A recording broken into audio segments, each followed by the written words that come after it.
Mustafa, Mustafa.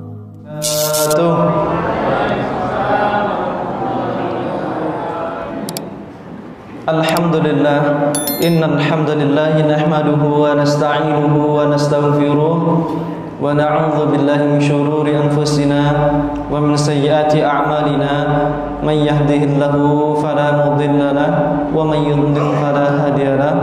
Asyhadu an la ilaha illallah wa asyhadu anna Muhammadan 'abduhu wa rasuluh la nabiyya wa la rasula ba'da. Qala Allah Ta'ala fil Qur'anil Karim, a'udzu billahi minasy syaithanir rajim. Ya ayyuhalladzina amanu taqullaha haqqa tuqatih wa la tamutunna illa wa antum muslimun. Wa qala Rasulullah sallallahu alaihi wa ala alihi wa ashabihi wasallam, ittaqillaha haitsu ma kunta wa atbi'i sayyi'atan hasanatan tamhuha wa khaliqin nas bi khuluqin hasanin. Muqal fi haditsin akhar, khairukum man ta'allama al-Qur'an wa 'allamahu. Sadaqallah wa sadaqa Rasulullah sallallahu alaihi wasallam. Hadirin dan hadirat, Bapak, Ibu, Ayah, Bunda, dan saudara-saudara yang dimuliakan Allah Subhanahu wa Ta'ala.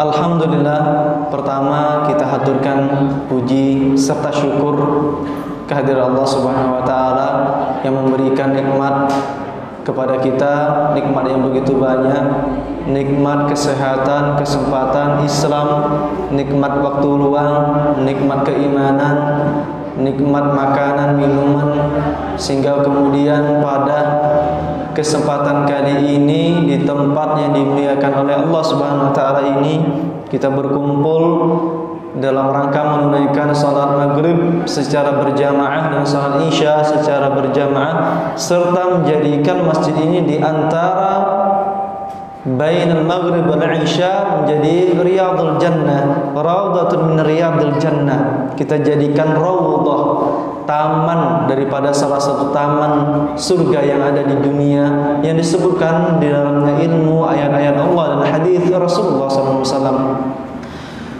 Yang kedua, kita sanjungkan, sampaikan salawat serta salam kepada baginda Nabi besar Muhammad sallallahu alaihi wasallam, kepada keluarganya, kepada para sahabat, kepada para imam, kepada para ulama, dan kepada kaum mukminin secara umum. Semoga dengan kita bersalawat kepada mereka semuanya menjadi asbab kita mendapat daripada syafaat di yaumil akhir kelak dari Rasulullah SAW. Amin ya rabbal alamin. Baik ayah bunda yang dimuliakan Allah Subhanahu wa Ta'ala, kabarnya gimana? Sehat semuanya? Bapak-bapak sehat? Sehat insyaallah. Ada yang batuk? Tak ada insyaallah. Yang pilek tak ada? Tak ada insyaallah. Yang sakit pinggang mungkin ada sebagian yang sudah tua. Ibu-ibu, bunda sekalian sehat semuanya? Sehat insyaallah. Alhamdulillah semuanya sehat. Kita mengucapkan syukur alhamdulillah, yaitu dengan kamalul dzulli wa kamalul hubbi, dengan sempurnanya cinta kepada Allah, kalimat alhamdulillah itu muncul, dan kesempurnaan merendahkan diri kepada Allah, kalimat alhamdulillah itu muncul. Pada kesempatan kali ini kita punya satu tema yang itu berkaitan dengan hati, masih tentang penyucian jiwa, pensucian jiwa di dalam Islam, yang itu tentang racun yang berbahaya dalam hati. Racun yang berbahaya. Jadi ada racun. Kalau bunda sekalian pernah tahu ada nama racun? Bapak-bapak sekalian, ada yang tahu nama racun? Ada? Racun itu kalau diminum kira-kira menyehatkan apa menyakitkan? Menyakitkan. Betul menyakitkan? Coba dulu baygon. Menyakitkan. Racun itu sesuatu yang menyakitkan. Kemudian apa yang lawan dari racun? Apa makna daripada racun? Ada yang bisa jawab? Apa maknanya kira-kira? Bapak Ketua Masjid, Pak Khatib mungkin ingin jawab. Iya. Apa lawan daripada racun? madu kata beliau. Itu sepertinya ada di satu istilah di dalam Indonesia ya. Racun di tangan kiri, madu di tangan kanan gitu ya. Arti kebalikan daripada obat. Artinya dia sesuatu yang justru mendatangkan penyakit.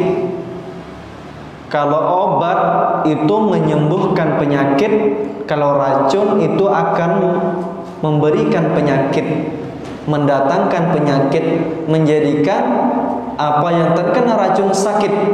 Rondap disemprot ke rumput-rumput, rumput teki, rumput apa, kuning jadinya. Betul Pak? Yang pertanian mungkin angkat tangan. Ada yang pertanian? Ada? Atau pejabat semua di sini? Masya Allah. Begitu pula dengan yang lain sebagainya. Orang-orang yang kemudian mengkonsumsi racun, yang tak sengaja kemudian makan, yang itu terkontaminasi dengan racun, apa yang terjadi? Berbusa mulut. Berbusa mulut. Keracunan. Bisa jadi pingsan. Dulu pernah di pondok kejadian. Di pondok Darus Syahada tempat kami dulu belajar, ada ikan laut yang itu ternyata mungkin terkontaminasi atau bagaimana. Kami kemudian seluruhnya memakan. Bagian dapur teman kami, ada teman adik kelas itu bagian dapur. Karena dia bagian dapur, banyak sisa makanan, dihabiskan dia. Dia yang paling teruk, sampai hampir masuk ke ICU, sampai tak bernapas lagi dia. Itu racun, menyakitkan bagi tubuh. Kalau kemudian bagi tubuh menyakitkan, kemudian racun tersebut mendatangkan bahaya bagi tubuh, meninggal, pingsan atau sesak napas dan lain sebagainya, bagaimana mungkin kita mengabaikan daripada penyakit racun yang itu ada di dalam hati? Artinya akan memberikan sakit pada hati. Racun yang terdapat di dalam hati mendatangkan sakit di dalam hati. Dan racun tersebut salah satunya disebutkan ada sekitar 4 atau 5 oleh Syekh Ahmad Farid, mengambil daripada dalil dari Al-Quran dan dalil As-Sunnah. Maka salah satu adalah berbicara berlebihan. Berbicara berlebihan. Allah memberikan keagungan yang amat luar biasa. Dari manusia diciptakan dari air yang tidak ternilai apa-apa, menjadi seorang janin, menjadi anak kecil, remaja, dewasa, mampu dia berbicara, mampu ngomong, mampu ngobrol. Maka lisan adalah salah satu karunia yang paling besar yang Allah berikan kepada kita. Salah satu karunia yang paling besar. Namun lisan adalah salah satu karunia yang juga paling aneh yang Allah berikan. Paling aneh dalam artian bentuknya kecil, namun mampu memberikan sakit kepada yang lainnya. Betul Pak? Lebih sakit mana kemudian, sakit gigi apa sakit hati? Sama-sama sakit. Jawabannya betul, lebih sakit mana? Namun betapa kemudian orang mungkin ketika disenggol, dipukul dengan tangan, itulah lebih menenangkan bagi dia, lebih mampu dia redam dibandingkan kemudian ada lisan-lisan yang dia dengar menyakiti hatinya. Itu salah satunya. Berbicara berlebihan. Dan bentuk yang aneh juga, lisan itu bentuknya aneh, tak bertulang. Mampu kemudian akan menghabisi kemudian satu orang dengan orang yang lainnya, satu kelompok di antara kelompok yang lainnya, antar kelompok dengan kelompok yang lainnya, gara-gara lisan. Dari satu ibu-ibu dengan ibu-ibu yang lainnya, ibu-ibu di masjid Dar Sa'adah dengan ibu-ibu masjid Al-Ikhlas bisa pecah gara-gara satu berbicara lisan. Maka itu sudah diwanti-wanti oleh Rasulullah SAW dalam hadis Mu'ad bin Jabal radhiyallahu anhu, ketika Rasulullah SAW mengeluarkan lidahnya, engkau ingin mendapatkan kemuliaan? Bala ya Rasulullah, tentu ya Rasulullah, kami ingin mendapatkan kemuliaan. Kuffa 'alaika hadza. Rasulullah kemudian menunjuk kepada lisannya atau dikeluarkan lidah Rasulullah SAW. Kuffa 'alaika hadza. Jaga ini, kata beliau. Ya Rasulullah, apakah yang kami katakan la mu'akhadzun akan diambil, akan dicatat oleh Allah setiap apa yang kami katakan? Kemudian Mu'adz bin Jabal dikatakan, sakilatka ummuk, semoga ibumu kehilanganmu. Dalam artian yang lain, semoga engkau mati saja bahasanya. Tapi itu adalah salah satu buah bahasa daripada bahasa Arab, bukan pencelaan kepada Mu'adz bin Jabal. Sakilatka ummuk, kamu tidak tahu wahai Mu'adz, wa hal yakubun nas ala wujuhim aw ala manakhirihim illa hasaidu alsinatihim. Tidakkah kamu tahu bahwasanya nanti di hari kiamat orang-orang kemudian akan ditelungkupkan wajahnya atau tenggorokannya diseret masuk ke dalam api neraka illa hasaidu alsinatihim, kecuali gara-gara panen daripada lisannya dulu di dunia berbicara. Dari lisannya kemudian berbicara. Dalam surah Al-Qaf, surah Qaf, Allah Subhanahu wa taala berfirman, "Ma yalfidhu min qaulin illa ladaihi raqibun 'atid." Tidaklah sesuatu terlontar dari mulut seseorang. Terlontar, yang dimaksud al-lafdhu itu adalah sesuatu yang terlontar. Yang terlontar di dalam mulut seperti seseorang makan sesuatu buah, makan satu buah yang itu ada bijinya. Biji tersebut terlontar, itu yang dimaksud dengan bahasa Arab al-lafdh. Lafdhu. Lafidha yalfadhu, ma yalfidhu. Maka yang terlontar dari lisan daripada perkataan, ma yalfidhu min qaulin, tidaklah terlontar sedikit pun daripada perkataan illa ladaihi raqibun atid, kecuali di situ ada malaikat yang mencatat daripada perkataan-perkataan tersebut, apapun yang dikatakan. Ma li hadzal kitabi la yughadiru. Kitab apa ini, kata orang-orang yang akan dibangkitkan di hari kiamat nantinya. Kitab apa ini? Catatan amal dulu setiap kita pasti akan dikasihkan. Ada yang kemudian mengatakan, ha umqra'u kitabiyah, ketika dibagikan dengan tangan kanan, disambut dia dengan tangan kanan dengan cara yang baik. Ha umqra'u kitabiyah, lihat ini kitab saya. Baca kitab saya ini, penuh dengan catatan amal baik, perkataan-perkataan dan perbuatan yang baik. Sedangkan orang-orang yang diberikan dengan tangan kiri, mereka mengatakan, ya laitani, seandainya aku tidak kemudian mengatakan ini, seandainya aku kemudian tidak menyebutkan kalimat ini dan itu. Ladaihi raqibun atid, ada yang mencatat. Dan kemudian yang dimaksud dengan orang yang baik, muslim yang baik adalah di dalam hadis dalam hadis Tirmizi dan hadis Bukhari yang dikatakan sebagai muslim adalah al-muslim. Rasulullah SAW bersabda, al-muslim, seorang muslim siapa kira-kira? Yang bersyahadat betul, yang kemudian sholat betul, yang zakat betul, yang berhaji betul, yang umrah betul. Namun yang disebut dengan seorang muslim sejati, al-muslim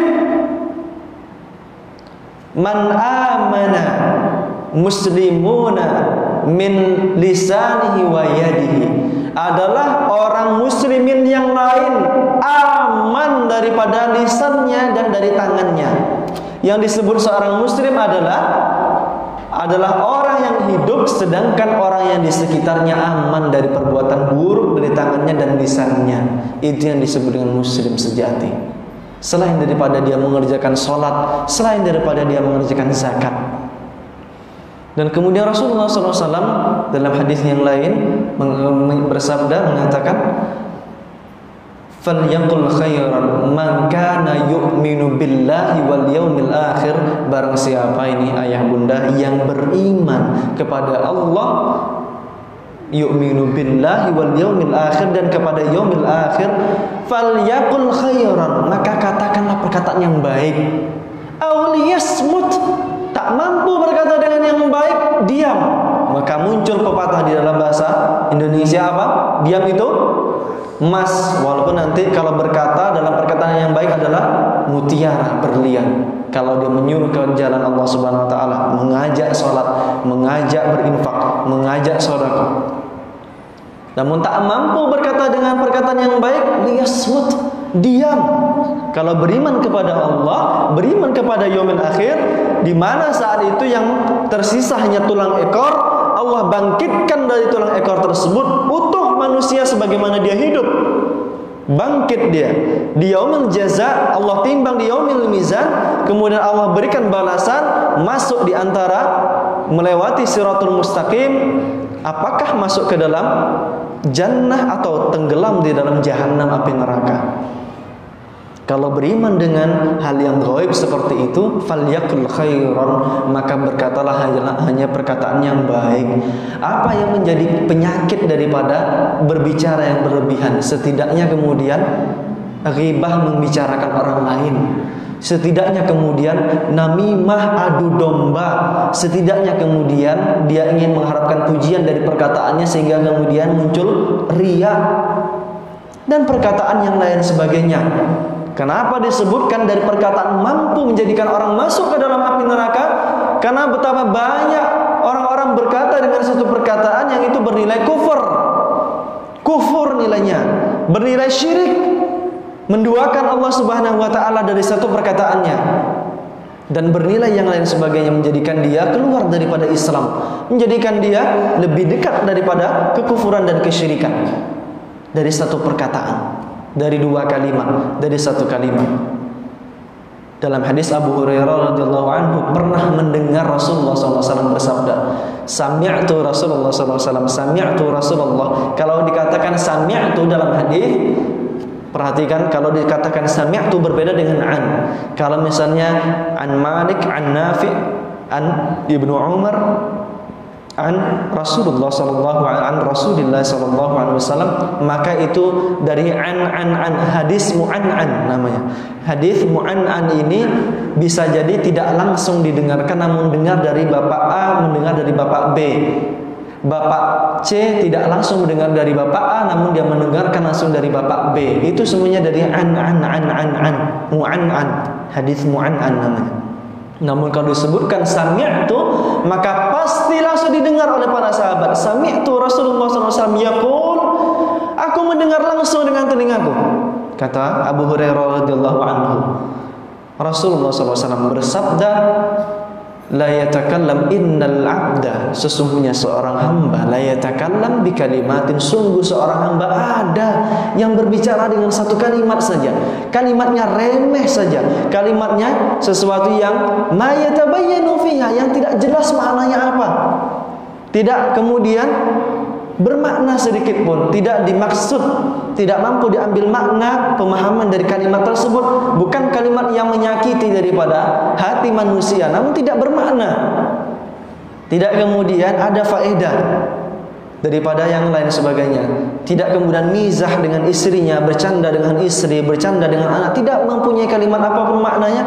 Ma yatabayyanu fiha yazillu finnar, yazillu biha finnar, maka seorang hamba tersebut tergelincir masuk, terperosok ke dalam api neraka, terjerumus ke dalam api neraka. Ab'ad, lebih jauh, mimma bainal masyriq wal maghrib, lebih jauh di antara timur dan barat. Jauh Pak, timur dan barat. Tenggelamnya matahari sampai kemudian munculnya matahari, terbit kemudian tenggelam matahari, jauh Pak, jauh sekali. Artinya ketika matahari muncul di Australia kemudian akan tenggelam nanti di daerah Maghrib misalnya, itu 12 jam atau lebih daripada itu, tergantung daerahnya mana, jauh daripada daerah tersebut. Bapak-bapak dan bunda sekalian yang mungkin pernah berhaji, jauh Pak, pergi ke Makkah jauh, pergi ke Jeddah jauh, ke Madinah jauh, dan itu jauh antara masyriq dan maghrib, lebih jauh daripada itu, gara-gara dia berkata dengan satu perkataan yang itu tidak bermakna. Berbicara dengan pembicaraan yang tidak bermakna dan berlebihan adalah salah satu racun yang berbahaya bagi seorang muslim. Menjaga lisan. Dan kemudian Rasulullah SAW bersabda dalam hadis Sahal bin Sa'ad, dalam kitab Bukhari bab ar-raqaiq. Maka di situ man yatman li, Rasulullah bersabda, man yatman li, siapa yang mampu menjamin bagiku, kata Rasulullah, man yatman li ma baina nahyaihi wa baina rijlaihi atman lahul jannah.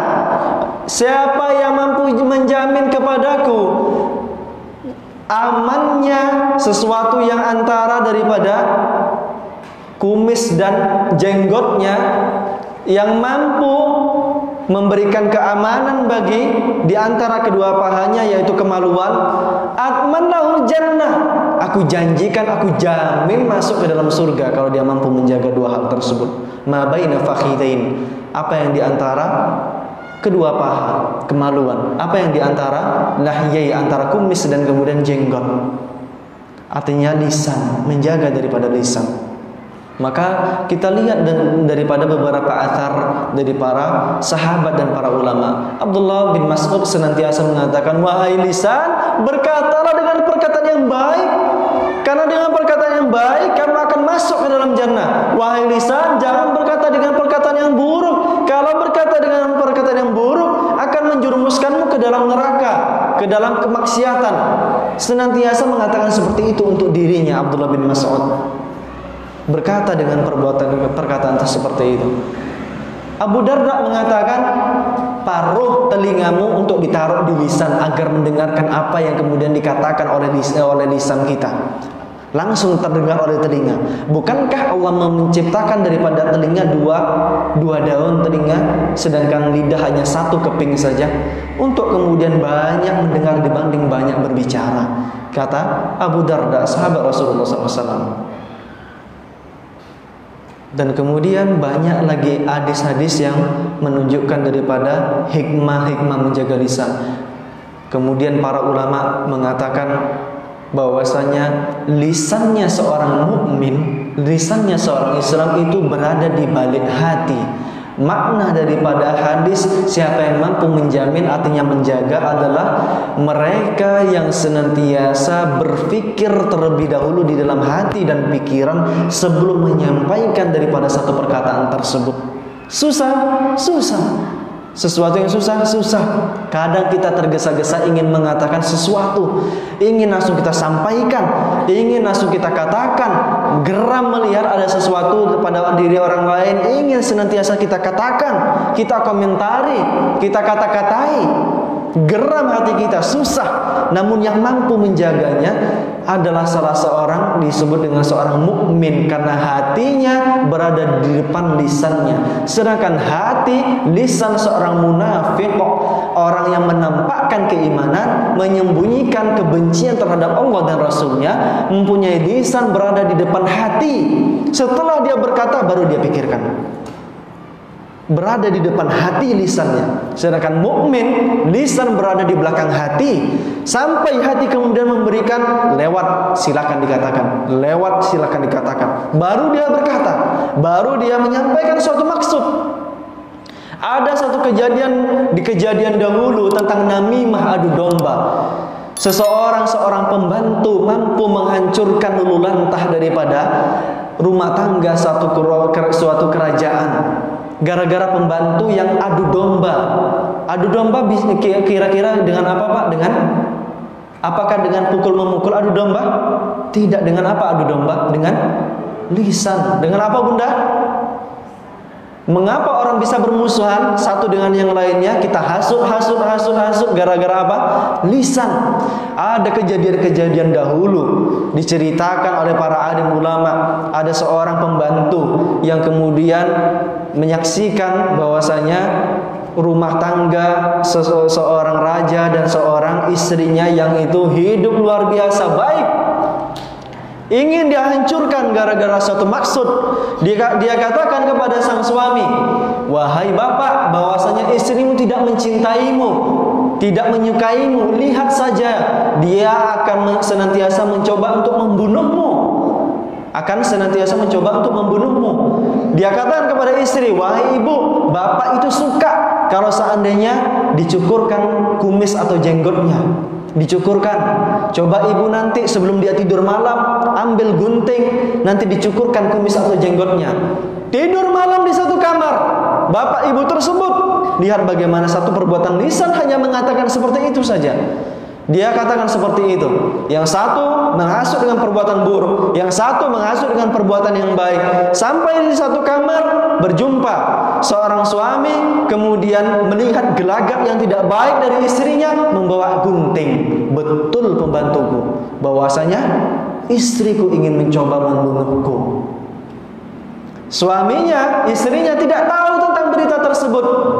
Hanya menyiapkan bahwasanya dia tahu kalau seandainya digunting kumis atau jenggotnya, dia akan senang. Itu yang dikatakan seorang pembantu. Ada satu rahasia, Bu, kalau mau ibu dicintai lebih daripada sebelumnya, coba digunting jenggot atau kumisnya, bapak senang dengan seperti itu. Ketika dimunculkan seperti itu, mereka saling bunuh-bunuhan. Hancur bapak ibu tersebut gara-gara satu perkataan adu domba. Remeh perkataannya, Pak. Remeh sekali. Remeh perkataannya, Bu. Remeh sekali. Perkataan dari satu perkataan yang itu tidak dikira-kira bahwasanya akan mendatangkan satu manfaat, tidak dikira-kira mendatangkan daripada mudarat. Namun sudah berniat untuk adu domba dia. Hanya berkata seperti itu saja.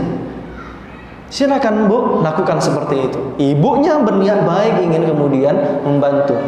Suaminya setelah dihasut untuk diadu domba agar bunuh-bunuhan, kemudian dikatakan seperti itu, bahwasanya istrinya ingin membunuhnya karena tidak senang kepada suaminya. Suami tidak mengerti bahwasanya istrinya membawa gunting untuk kemudian memberikan satu manfaat kepada suaminya. Karena taunya dia senang kalau seandainya suaminya seperti itu gara-gara lisannya seorang pembantu yang seperti itu.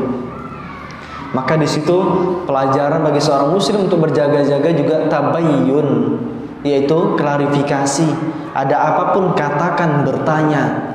Ada apapun kemudian ditanyakan. Berita hoax datang, tanyakan. Ada sesuatu yang kemudian belum jelas, tanyakan. Inja'akum naba'in.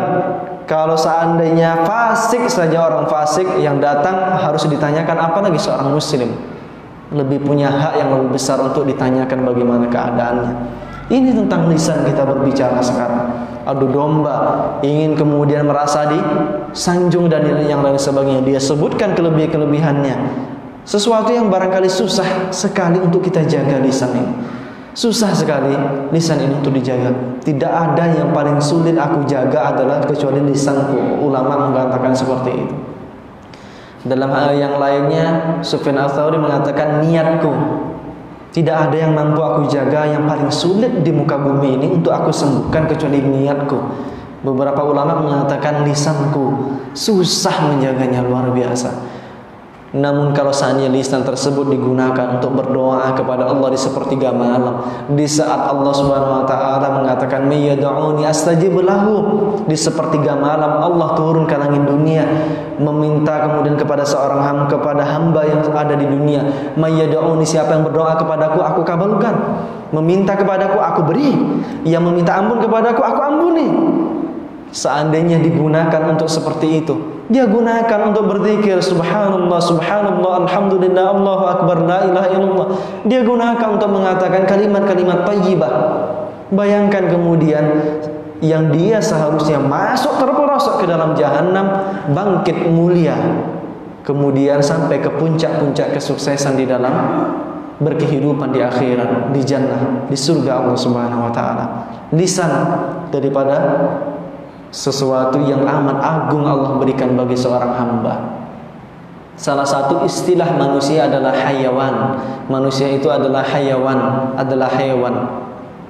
Dalam bahasa Arab, manusia itu adalah al-bashar, adalah hayawan natiq, adalah makhluk yang hidup yang natiq, mampu berbicara dengan lisan dan hatinya. Itu yang disebut dengan manusia. Beliau mampu berbicara, bisa berbicara dengan lisan manusia, namun dia tidak mempunyai hati. Ketika diterkam oleh seekor anjing yang walaupun dia sudah hafal kalimat la ilaha illallah, ketika digigit oleh seekor anjing yang terpekik hanya suara pekikan seekor beo, Namun manusia ketika dia terbiasa lisan dengan berzikir, terbiasa dengan kehidupan yang penuh dengan doa-doa, maka di saat itu Allah matikan sesuai dengan keadaannya. Man 'asha 'ala syai'in mata 'ala syai'in. Yang hidup dalam satu hal, mati dalam hal tersebut. Betapa banyak orang-orang yang biasa datang ke diskotik untuk judi-judian, untuk main perempuan. Ketika ingin meninggal dunia, ketika dikatakan la ilaha illallah, wahai ayahku katakan la ilaha illallah, dia hanya mengatakan balok 6, balok 3. Subhanallah. Sudah sakaratul maut, yang dia ingat seperti itu. Dia minta kemudian minuman. Yang dia minta sebagaimana dia hidup, yang senantiasa dia hidup dalam keadaan tersebut, Allah matikan dalam keadaan tersebut. Namun orang-orang yang kemudian senantiasa menjaga lisannya, orang yang senantiasa mendekatkan diri kepada Allah Subhanahu wa taala, mudah-mudahan meninggal dalam keadaan yang baik. Walaupun nampak oleh mata kita dia tertabrak mobil, tabrak sepeda motor, dalam rangka misalnya ingin pergi ke masjid, walaupun tertabrak, tapi ingat kejadian-kejadian akhir sebelum hidupnya adalah seorang yang beribadah kepada Allah, memenuhi masjid untuk salat berjamaah, mendatangi majelis-majelis ilmu. Dia gunakan untuk seperti itu. Allah matikan dia dalam keadaan seperti itu. Banyak kami dapati, tetangga kami ada yang seperti itu. Ingin sampai ke Masjid Nurul Huda, di depan masjid tertabrak, meninggal dunia. Subhanallah, meninggal yang amat luar biasa. Orang-orang mengatakan dia meninggal gara-gara kecelakaan, namun Allah mempunyai satu maksud. Dia meninggal, dia telah dicabut nyawa, baru kemudian kecelakaan. Ada yang kemudian dia meninggal karena jatuh sakit jantung. Apakah dia sakit jantung gara-gara dia meninggal dunia? Disebutkan sakit jantung mendadak. Kita lihat betapa banyak orang-orang yang kehidupannya meninggal dalam keadaan yang sangat baik gara-gara menjaga lisan, gara-gara menjaga amal perbuatannya. Ibadallah, para jamaah yang dimuliakan Allah Subhanahu wa taala, inilah racun yang amat berbahaya bagi kita semuanya. Menjadi racunkah atau obat? Silakan kita pilih. Namun alangkah baiknya kalau senantiasa kita jadikan hati terlebih dahulu di depan lisan, untuk mengatakan sesuatu yang kemudian setelah difilter, disaring terlebih dahulu sebelum kemudian dipakai, diminum. Air saja yang kita lihat mungkin kurang jernih, kita saring agar tidak menyakiti jiwa kita, tidak menyakiti daripada tubuh kita. Apalagi kemudian yang itu disebut dengan Malik, sebagai raja daripada anggota tubuh adalah hati. Maka jaga daripada hati yang kemudian untuk menyaring setiap perkataan sebelum keluar daripada lisan kita. Ibadallah, para jamaah ayah bunda yang dimuliakan Allah Subhanahu wa taala, inilah daripada tausiah kita. Insyaallah kita lanjutkan dengan diskusi. Allahu a'lam bishawab, wallahu waliyut taufiq wassadad. Silakan mungkin ayah bunda, saudara sekalian mungkin yang ingin bertanya. Yang ada di depannya air putih silakan diminum. Kami boleh minum bunda? Boleh ya?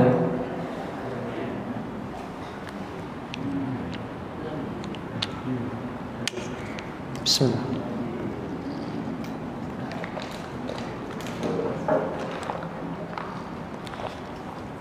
Ada bunda yang ingin bertanya atau bapak-bapak sekalian yang ingin didiskusikan?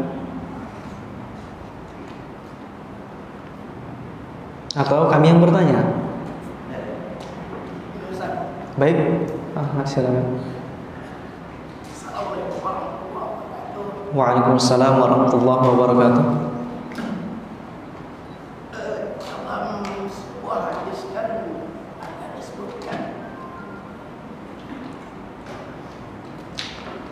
Inna Allah la yanzuru ila suwarikum wa amwalikum walakin yanzuru ila qulubikum wa a'malikum. Yang dinilai Allah itu hati dan amal. Ada orang yang salat tidak bersuara, hanya hati yang berbicara.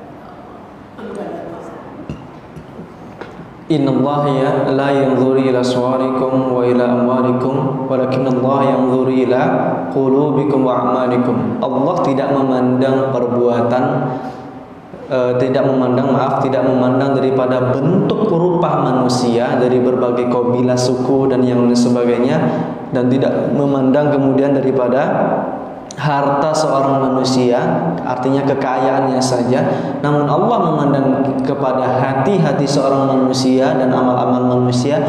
Pertanyaan Bapak, pertanyaan yang sangat bagus. Ada orang yang sholat namun tak bersuara sedikit pun, gara-gara mungkin hadis ini dimaknai hati saja. Jadi sholat di dalam hati saja. Apakah itu sesuatu yang baik dinilai oleh Allah Subhanahu wa taala dan Rasulullah? Maka kita lihat bahwasanya di dalam salat itu disebut dengan qiraah. Di situ qiraatul Fatihah. La salata liman lam yaqra bi Fatihatil kitab, dalam kitab Umdatul Ahkam, dalam hadis Ubadah bin Samit radhiyallahu anhu, Rasulullah SAW bersabda, tidak ada salat dianggap salat kecuali mereka yang membaca Al-Fatihah. Dan dimaksud dengan qiraah adalah harakatul lisan, adalah bergerak lidahnya atau bibirnya untuk salat. Perhatikan nih ayah bunda, mungkin kami sering dapatkan ketika sholat takbir itu harus dengan harakatul lisan. Ada yang takbir sampai selesai sholat tak bergerak sedikit pun lisannya.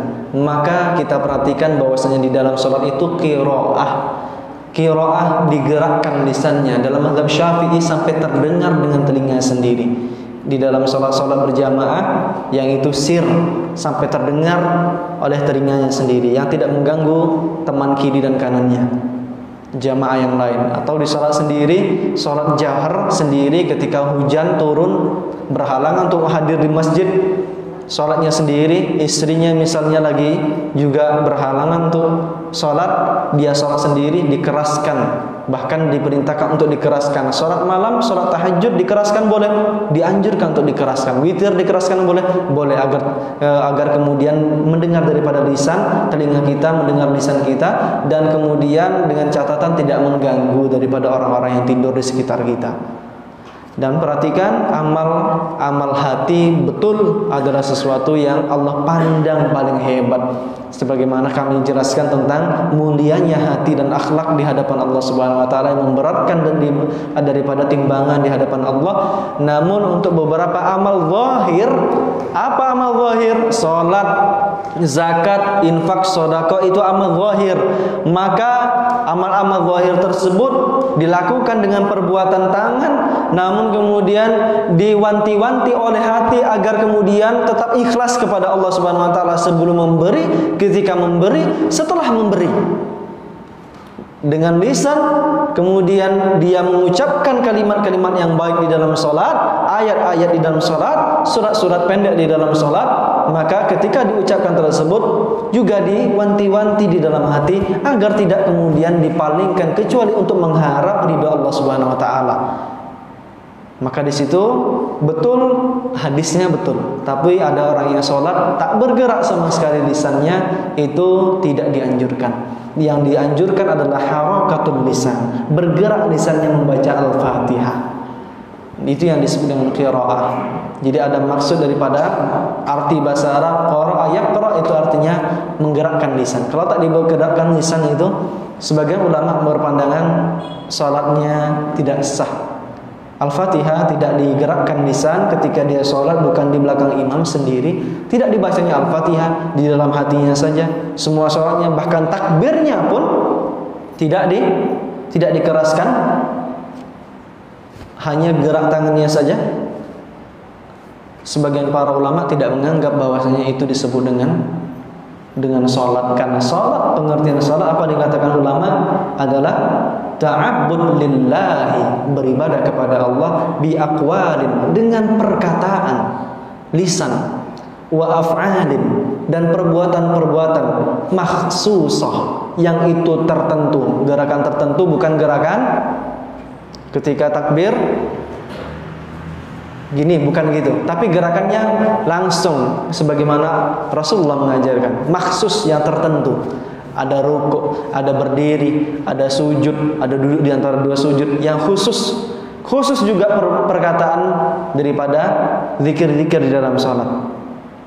makhsusah mufattahatun bi takbir, yang itu dimulai dengan takbir, dan mukhattamatun bi taslim, yang ditutup dengan salam. Itu yang disebut dengan salat. Jadi perhatikan, saya lah salat nih tadi. Apa salatnya? Saya berdoa aja. Doa itu udah salat. Allahumma shawab. Sebagian orang tasawuf ada yang menganggap doa saja sudah salat, atau ingat saja. Kalau eling saja baru salat dia. Na'udzubillah min dzalik. Allahumma shawab. Ada yang bertanya lagi mungkin?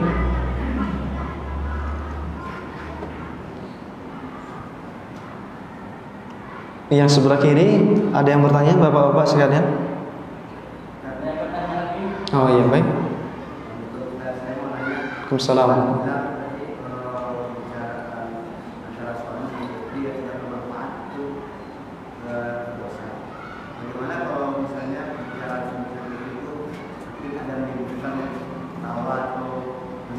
Ya. Ya. Mizah atau bercanda itu pernah dilakukan oleh Rasulullah SAW kepada para sahabat. Seperti Rasulullah ketika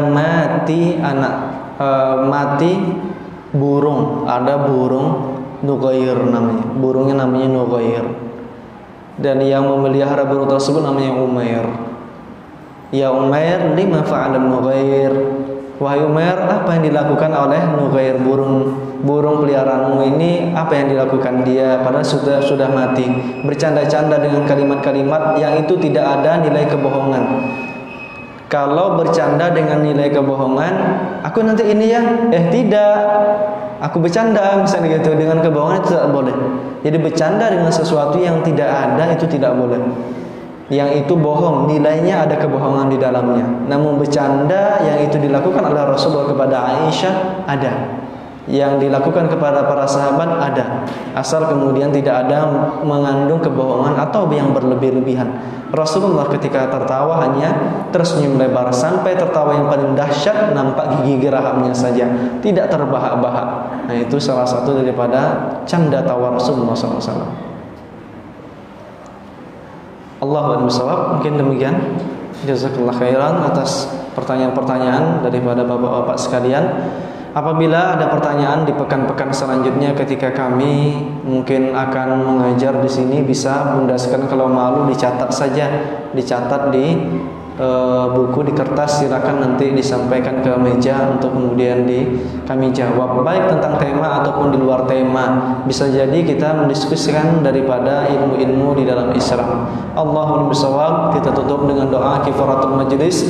Subhanakallahumma wa bihamdika asyhadu an la ilaha illa anta wastaghfiruka wa atubu ilaik. Wabillahi taufiq wal hidayah. Wassalamualaikum warahmatullahi wabarakatuh.